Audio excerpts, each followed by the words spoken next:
भैया, हमें जल्दी जल्दी से काम खत्म करना होगा और हमें घर जाना है। पिताजी की तबीयत कुछ ठीक नहीं है, हमें उनका ख्याल रखना होगा। हाँ हाँ छोटे, आज हम लोग जल्दी ही घर चले जाएंगे।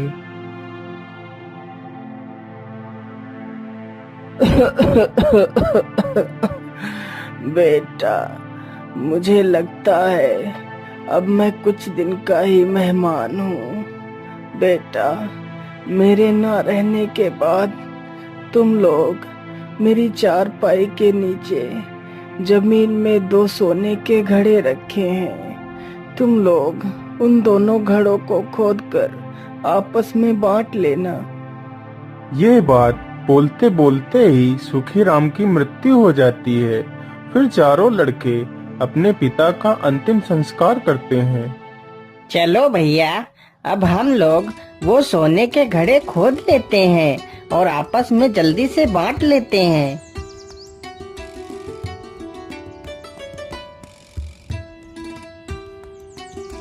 अरे वाह भैया, घड़े तो कितने चमक रहे हैं।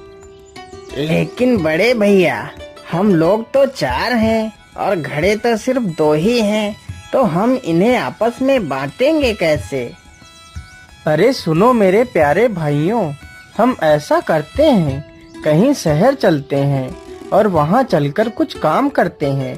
काम करके जो धन इकट्ठा होगा उसी से हम 2 घड़े और खरीद लेंगे। फिर हम चारों भाई एक एक घड़ा बांट लेंगे। हाँ हाँ भैया, आप बिल्कुल ठीक कह रहे हो। चलो हम चारों कहीं शहर चलते हैं। अरे कितना सुंदर वृक्ष है। इसका तना तो चांदी का है और इसकी टहनी सोने की है और इसमें पत्तों के स्थान पर मोती लटक रहे हैं। कितना सुंदर वृक्ष है। मैंने आज तक ऐसा वृक्ष कभी नहीं देखा। राजा इस वृक्ष को अपने सपनों में देख रहा है। अरे महाराज, उठिए, सुबह हो गई है और आप अभी भी सो रहे हैं। उठिए महाराज, राज्यसभा में सभी लोग आपकी प्रतीक्षा कर रहे हैं। पता नहीं आज महाराज को राज्यसभा में आने में इतना समय क्यों लग रहा है। अरे ये लो, महाराज आ गए, महाराज आ गए। क्या बात है महाराज, आज आप इतना चिंतित क्यों लग रहे हैं? आप बहुत परेशान दिखाई दे रहे हैं महाराज। बताइए हमें क्या बात है। क्या बताऊं मंत्री जी, आज मैंने अपने सपने में एक बहुत ही अजीब किस्सा देखा है, जिसमें मैंने देखा है कि एक बहुत ही सुंदर वृक्ष है जिसका तना चांदी का है और उसकी टहनी सोने की है और उसमें पत्तियों के स्थान पर मोती लटक रहे हैं। परंतु महाराज, यह कैसे संभव है? चांदी का तना और पेड़ में सोने की डाली और पत्तियों के स्थान पर मोती लटक रहे हैं, ये कैसे संभव है महाराज? मंत्री जी, यदि ऐसा संभव नहीं है तो मुझे यह सपना कैसे आ सकता है? मेरा देखा हुआ सपना असत्य नहीं हो सकता। वह वृक्ष कहीं ना कहीं तो अवश्य है, तभी मुझे वह वृक्ष सपने में दिखाई दिया। मंत्री जी, मुझे ये वृक्ष देखना है। तुम पूरे राज्य में ये घोषणा करवा दो कि जो भी मुझे ये वृक्ष दिखाएगा, मैं उसे अपना आधा राज्य दे दूंगा और अपनी बेटी का विवाह भी उसी के साथ कर दूंगा।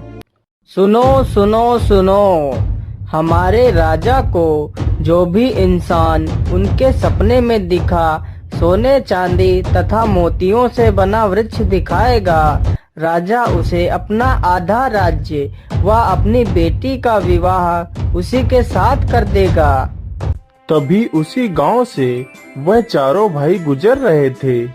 सुनो सुनो सुनो, हमारे राजा को जो भी इंसान उनके सपने में दिखा सोने चांदी तथा मोतियों से बना वृक्ष दिखाएगा, राजा उसे अपना आधा राज्य व अपनी बेटी का विवाह उसी के साथ कर देगा।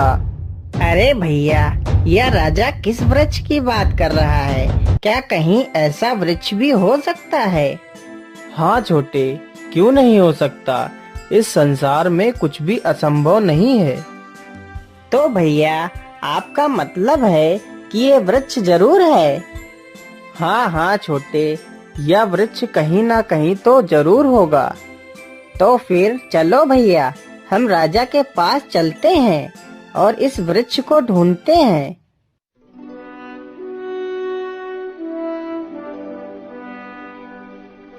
अच्छा, तो तुम लोग मुझे वह वृक्ष दिखा सकते हो? हाँ महाराज, हम चारों आपको वह वृक्ष दिखा सकते हैं।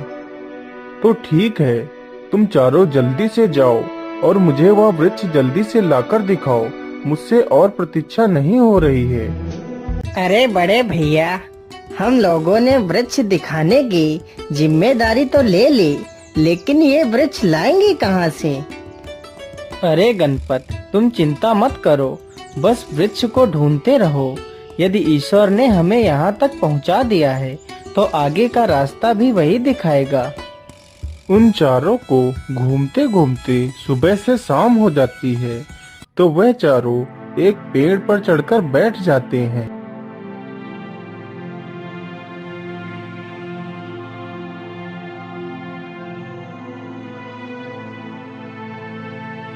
अरे ये क्या?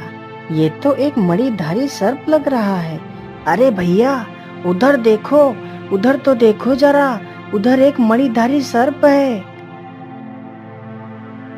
आज मैं इस सर्प को नहीं छोड़ूंगा। आज तो मैं मणि हासिल करके ही रहूंगा।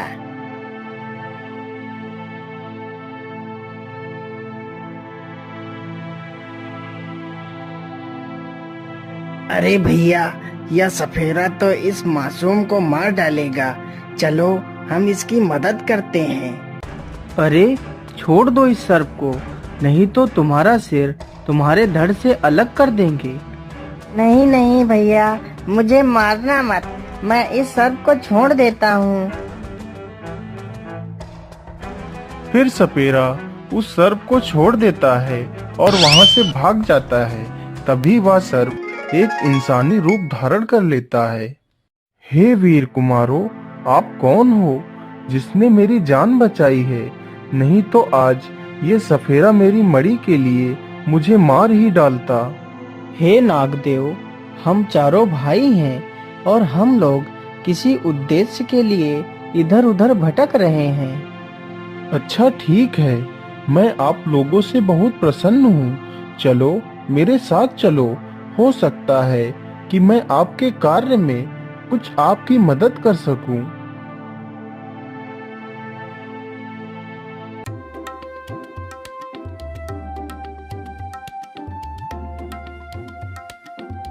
हे वीर कुमारों, आप बहुत ही बहादुर हो, इसलिए मैं अपनी तीनों पुत्रियों का विवाह आप लोगों के साथ करना चाहता हूँ।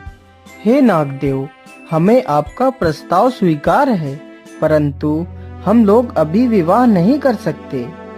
लेकिन तुम लोग विवाह क्यों नहीं कर सकते? इसका क्या कारण है? हे नागदेव, हम लोग बाहर एक बहुत ही जरूरी उद्देश्य के लिए आए थे।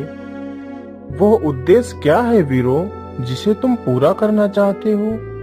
हे नागदेव, हम लोग ऐसे वृक्ष की तलाश कर रहे हैं जिसका तना चांदी का हो और उसकी टहनियाँ सोने की हों तथा उसकी पत्तियों के स्थान पर मोती लटक रहे हों। हमें यह वृक्ष राजा को दिखाना है, राजा का यह हुक्म है। लेकिन ये पेड़ तो मेरी तीनों राजकुमारियां ही हैं। वो कैसे नागदेव? मैं कुछ समझा नहीं, आप मुझे समझाइए। हे वीर पुत्रों, जब तुम मेरी बड़ी पुत्री के ऊपर इस जल को डालोगे तो वह चांदी का तना बन जाएगी, और जब तुम मेरी मझली बेटी के ऊपर इस जल को डालोगे तो वह सोने की डालियां बन जाएगी, और जब तुम इस जल को मेरी छोटी पुत्री के ऊपर डालोगे तो वह मोती बनकर पेड़ में लटकने लगेंगी। हे नागदेव, यह चमत्कार मैं अपनी आँखों से देखना चाहता हूँ। तो ठीक है वीर कुमारों, ये देखिए।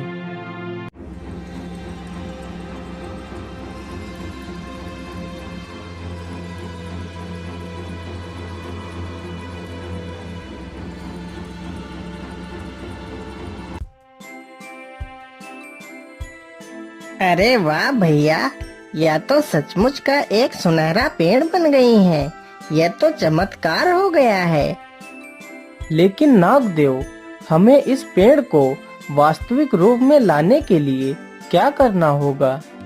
जब तुम्हें इस पेड़ को वास्तविक रूप में लाना हो तो इस पेड़ पर पुनः ये जल छिड़क देना, तो यह पेड़ अपने वास्तविक रूप में आ जाएगा।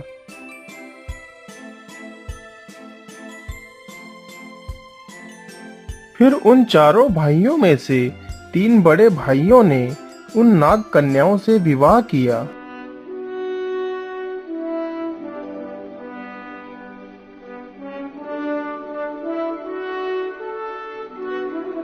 अरे ये क्या, मैंने तुम चारों को वृक्ष लाने के लिए भेजा था और तुम चारों ये 3 लड़कियां लेकर आए हो।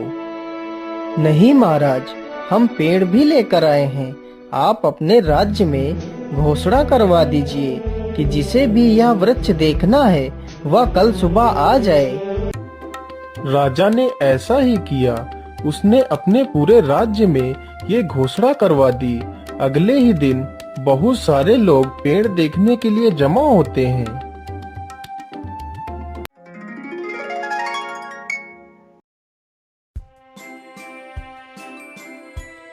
अरे बाप रे बाप, यह तो सच में एक सोने का पेड़ तैयार हो गया है। मुझे तो अपनी आंखों पर विश्वास नहीं हो रहा है। यह तो किसी चमत्कार से कम नहीं है।